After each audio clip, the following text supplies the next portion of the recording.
छोकिरी खे आज़ाद कयो। 16 लख इज़त आहे मूंसां, पर छोकिरी खे आज़ाद न अॼु कयां न सुभाणे कयां। चाचा भाउ था इहो ई मुंहिंजो आख़िरी फ़ैसिलो आहे। छोकिरी, मां तुंहिंजे लाइ सुहिणो सिबतो घोटु वठी आहियां। तोखे इहो घोटु क़बूल अथई? तू इहो ज़ुल्म मूंसां नथो करे सघीं। मां सभु कुझु करे सघां थो। तूं मूं मां रहम जी का अस्सलाम वालेकुम दोस्तों, उम्मीद आहे ठीक हूंदा। दोस्तों तव्हांखे ॿुधाईंदा हलूं तकरार ड्रामे जी ईंदड़ किस्त में छा छा थींदो। छा दरिया खान पंहिंजी घरवारीअ खे बहादुर बुलडोज़र खां छॾाइण कंहिं अची वेंदो? छा नवाब खान हाणे सिजावल खान खां पंहिंजो पलांद वठंदो? इन खां पहिरियों दोस्तनि खे गुज़ारिश आहे त असांजे चैनल ते नवां आहियो त असांजे चैनल खे सब्सक्राइब करे छॾंदा ऐं बेल आइकन खे ऑल करे छॾंदा जीअं हर अपडेट सभ खां पहिरियां अव्हांखे मिलंदी रहे।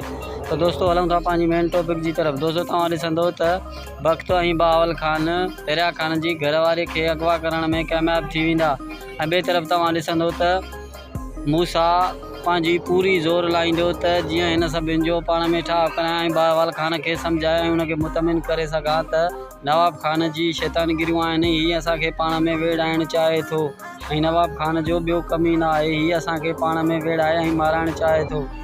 ऐं टे तरफ़ तव्हां ॾिसंदो त नवाब खान हाणे चालू विढ़ंदो त मां जीअं हिननि खे पाण में सभिनी खे वेड़ाए ऐं पंहिंजी दुश्मनीअ जो फ़ाइदो वठी सघां। दोस्तों उम्मीद आहे वीडियो तव्हांखे पसंदि आयो हूंदो। अगरि वीडियो पसंदि आयो हुजे त चैनल खे सब्सक्राइब करे छॾंदा ऐं घंटी वारे बटन खे ऑल करे छॾंदा जीअं हर अपडेट सभ खां पहिरियां तव्हांखे मिलंदी रहे। तेसिताईं दोस्तों असांखे ॾींदा इजाज़त। अल्लाह नेगहबान।